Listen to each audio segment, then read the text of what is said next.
This meeting is to review proposed subdivisions, zoning map amendments, and development plans before they go to Planning Commission, if they're required to go to Planning Commission.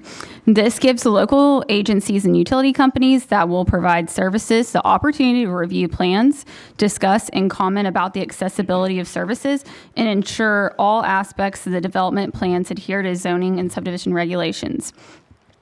This meeting also provides adjoining property owners and concerned citizens in attendance the opportunity to ask technical questions of the applicants or agencies represented before you.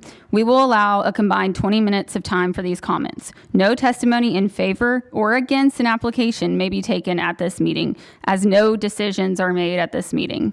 Keep in mind this meeting is being live streamed on YouTube, and the recording will be posted on the Oldham County Fiscal Court Facebook page and the Oldham County Fiscal Court YouTube page.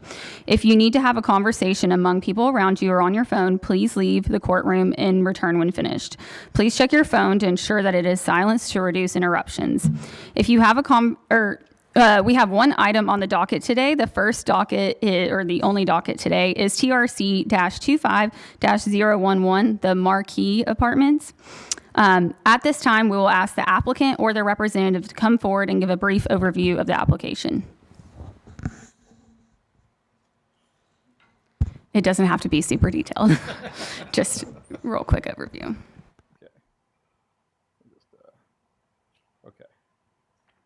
Oh, and we'll need your name and address, and make sure you speak into the microphone, please, so everybody watching from YouTube and the audience can hear. Okay. My name is Curtis Petty. I'm a landscape architect with Luckett and Farley Architects. 737 South 3rd Street, Louisville, Kentucky, 40202. Yes, so we've brought forward a plan for a development for a multifamily apartment complex. This falls in line with the PUD rezoning that happened recently for the high-density residential aspects of the overall development for Oldham Reserve. The overall complex is going to have 288 units spread out between 12 different buildings. These units are going to vary in size from 1-bedroom to 2-bedroom and 3-bedroom units. Is there anything else you want me to add to that? No, I think that's fine. So next we'll do agency comments. So from myself at Planning and Development, I have the following comments for the plans dated May 21st, 2025. One, and I'll give you these when I'm done. One, verify that all locations of utilities have been indicated on the plan, especially fire hydrants. Two, indicate a general description of the type and sizes for the areas of substantial existing trees. Three, note whether there are any areas of steep slope. We need that noted, whether it's there or not. 4, indicate the location of proposed drainage facilities. 5, note the acreage in the street right-of-way. 6, note the amount of open space. 7, in the legend, please include all symbols used, including those to notate utilities.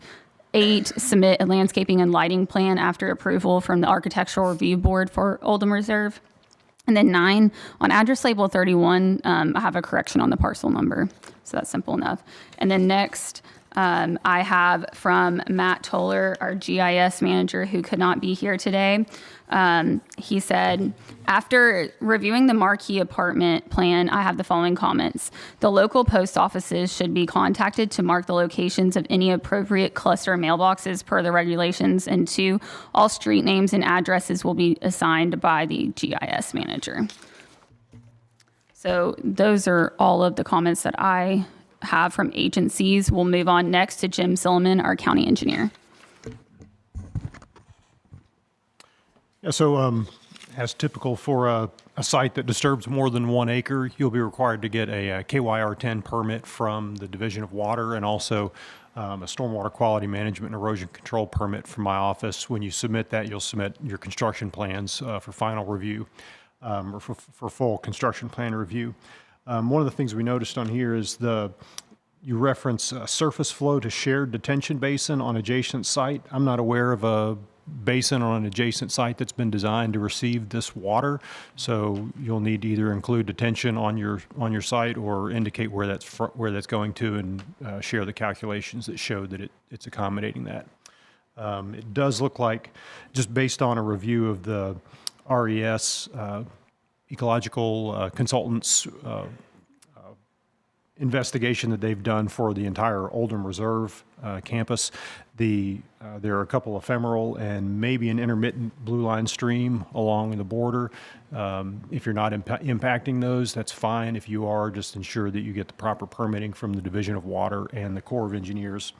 In the letter I'll provide you, or that Anna will provide you, there's some details on the detention basin design included on there. If you'll ensure that your geometry for the parking lot accommodates all emergency vehicles, you can coordinate with emergency services, and then also even for garbage pickup, I'm sure you'll accommodate for that. The sidewalks, if you'll need to extend the one sidewalk to the west to go the entire property line. And then also, it's hard to tell on the drawings, but ensure that the entire paved area is curbed in accordance with our subdivision regulations. The number of units would lend to this generating, I think, between 115 a.m. and 147 p.m. peak hour trips. However, since we do understand the East Peak Road is being designed with the center turn lane, so understanding the infrastructure that's being built on that road, we're not requiring a traffic assessment or a traffic impact study for this. So that's all. And I'll email you Jim Sullivan's comments. So next we have Chief Sizzler from the LaGrange Fire Department. The only comment I have is obviously at some date we're going to have to do hydrant placements. So from what I could tell, I think looks like the roadways are sufficient for our trucks to get in and out. Obviously, being a big apartment complex, 3-story, I have to make sure my aerial can get in. And but the main thing is just fire hydrant placements. Okay. Going to take a lot of fire hydrants. Yes. Okay, next we have Michael Williams, Oldham County Board of Education. So serving schools would be Centerfield, Oldham Middle, Oldham High. And based on the capacity ordinance, it would be 75 units per year. That starts at, I want to say, building construction approval. And so I will also have the letter issued after our July board meeting. And I'll send you a copy of that once they have that letter. Okay, next we're going to do Scott Tracy, LaGrange Utilities Commission. LaGrange Utilities. So sewers for the property. There is an existing sewer line on the adjacent property below the development there. So you'll just need to submit engineered plans to us for review prior to Division of Water. Do you know if the streets are planned to be taken over by the city, or are they going to remain private? Do you know? I believe they're Right. So then we'll need easements for sewer lines through incorporated with the streets for those lines. We do have an extension agreement that'll need to be signed as well, and it spells out all of our requirements within that agreement. Okay. And lastly, from the agencies, Russ Rose, Oldham County Water. With it being private roads, we'll just have to talk to you about where we'll get service from. We have, there's a new line being installed on East Peak Road that replaces an existing 12-inch that's there today. And then I would like to see this shown on the plan. There's a 24-inch line on the north and east boundary of your property. And it'd be nice if we could show that easement on there. We definitely don't want to make sure that doesn't get disturbed or messed with. But when you have construction plans, we'll look at it and determine where we can provide the best service from. Do we have any other agencies here that would make comments? Anybody from Oldham County Police Department want any comments? Okay, we're good. Didn't want to leave you out. Okay, so that concludes the agency comments section. So now we'll go to public comment. If anyone in the audience would like to come forward and ask questions that are technical in nature, please state your name and address at the podium, and please make sure to speak in the microphone so everyone can hear your lovely voice, especially at home or in here. And keep in mind, there's 20 minutes of combined time, so I don't know how many people want to ask questions today, but please be courteous of other people. So whoever would like to come up first can start. Come on up.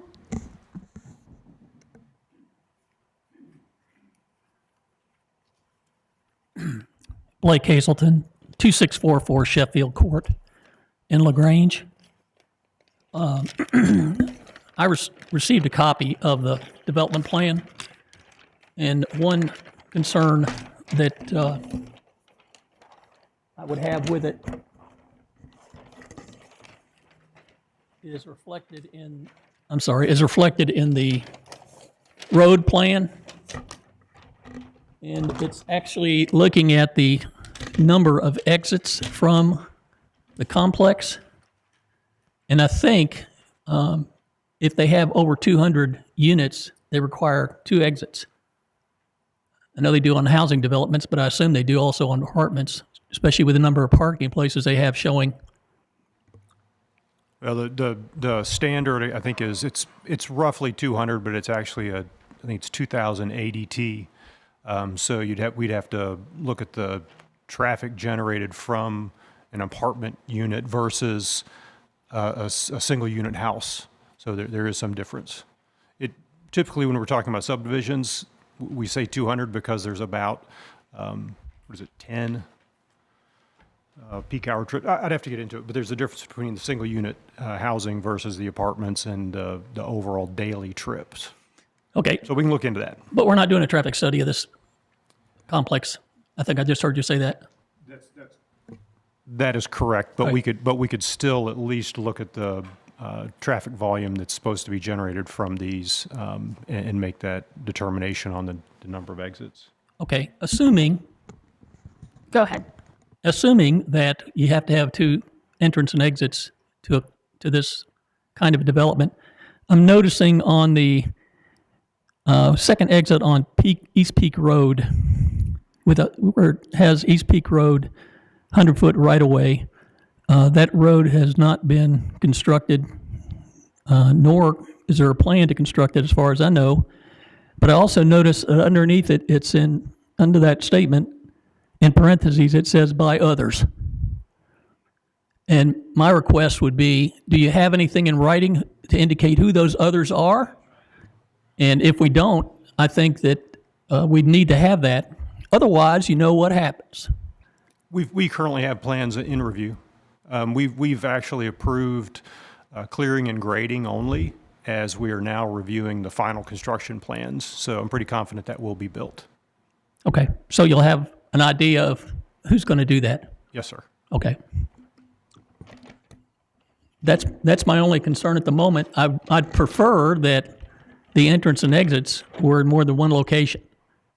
And I would think the emergency people would have a concern with that too. If you get something blocked up there, you have no other way in or out of the complex, like in the northeast sector over there. This is all in Oldham Reserve, and it's also labeled a residential tract for future residential development. So it's all emptying into East Peak Road, either at the roundabout or at the by others exit. So just note that as you look at it, review it as a staff, and see if it's reasonable. A lot of parking places in there. I don't recall exactly how many, but there's a lot of them in there. Thank you. Thank you. Would anyone else like to ask questions?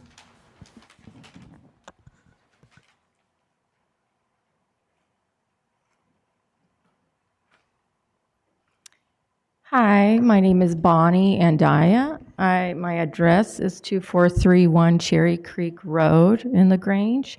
I'm an adjoining property owner of the complex, and I don't know how many or how much of my questions that were pre-submitted will be answered in this meeting or separately, or should I just go down my list? I would go down your list, and then we'll give the developer Okay. and committee members a chance to answer them when you're done. Great, okay. Try and be as quick as I can. Okay, so my first question was when is projected construction set to begin? Do we have an estimate at all?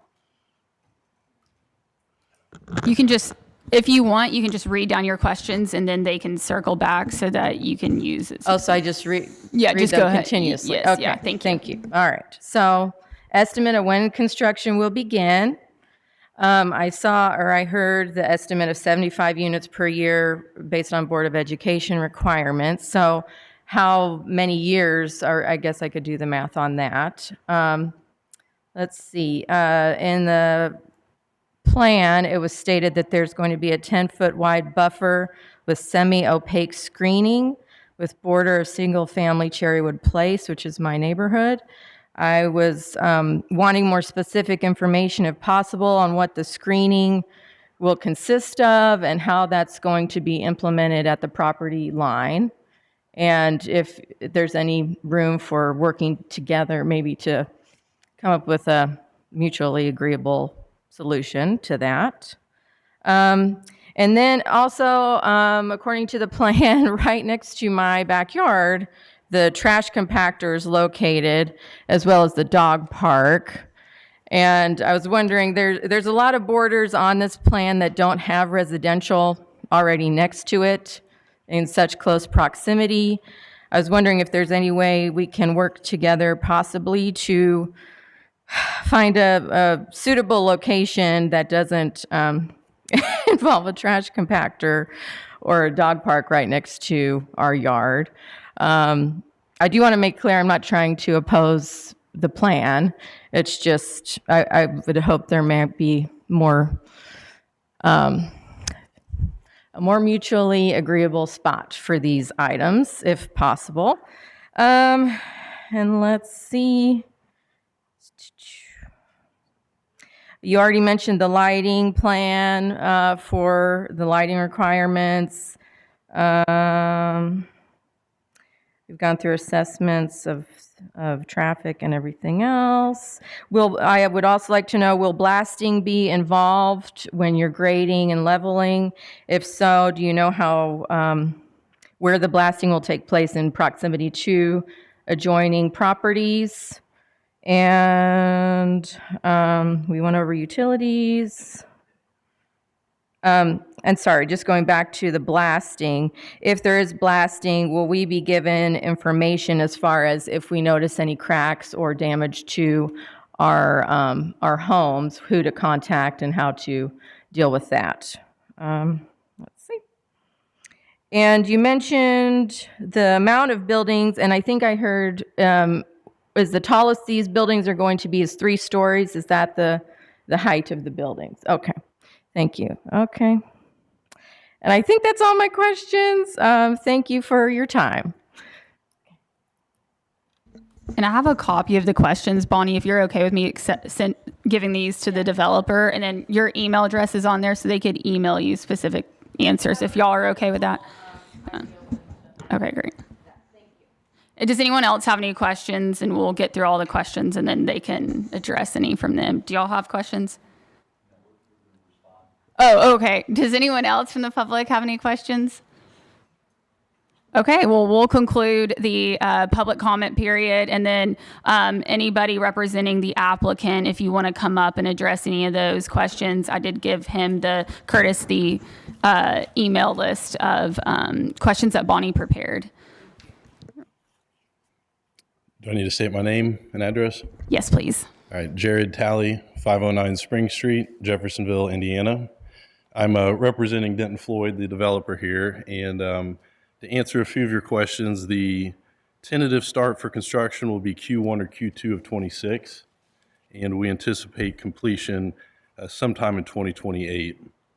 We are limited to the 75 building permits per year, so we have to wait to accumulate enough of them so that our construction progress can complete as desired. And then with the screening, I would like to get with you so that we can get your input for your preferences. We're certainly open to input. And then if you have other neighbors that, we'd like to meet with as well, we're certainly open to that. And for the compactor in the dog park, we will take a look at relocating it. I will mention that the compactor is self-enclosed, and that mechanism typically doesn't have we do it for this reason because trash doesn't exit the enclosure. The smell stays contained, but we will certainly look into other locations on site. As for the dog park, we will look into it. I know the location was chosen based on topography and the space that we have laid out. If there's something that makes more sense, we'll look into it. We do like to keep it close to our maintenance building because there's some shared amenities that go there. We actually have a dog spa inside the maintenance building for the residents. And then the blasting, we actually concluded our geotech exploration very recently, so we're still exploring the methods that we're going to take to get through the rock. We do know that we have rock, but we don't have a method. If we do go forward with blasting, we'll have to adhere to any regulations and requirements of us, and I'm sure that includes notices to our neighbors. So I've got your information. We'll reach out to you, and I'd like to set up a time to meet with you and anybody else in the neighborhood that is interested. With regard to blasting, I just want to add that this is in the city of LaGrange, and the city of LaGrange has a permit that's required. It's more of a notification to the city. It's not the regulations. The blasting regulations are administered by the state, so they would be the governing body. I would like to just also add on what Jared was saying. The location of the dog park and the compactor was kind of related also to the phasing of the project. Not to say that we still can't look at it, but I did just want to say that that was one of the factors. But another factor, and this kind of goes along with the property screening, that buffering is supposed to help with sound attenuation and trying to buffer those kind of things as well. So we can also look at increasing the buffer around that area to make sure that whatever sound is produced there is minimized to the adjacent owners. Were there any other questions y'all wanted to address? Okay. Well, with that, we are going to conclude this meeting, and the meeting is going to stand adjourned. Thank you, everybody.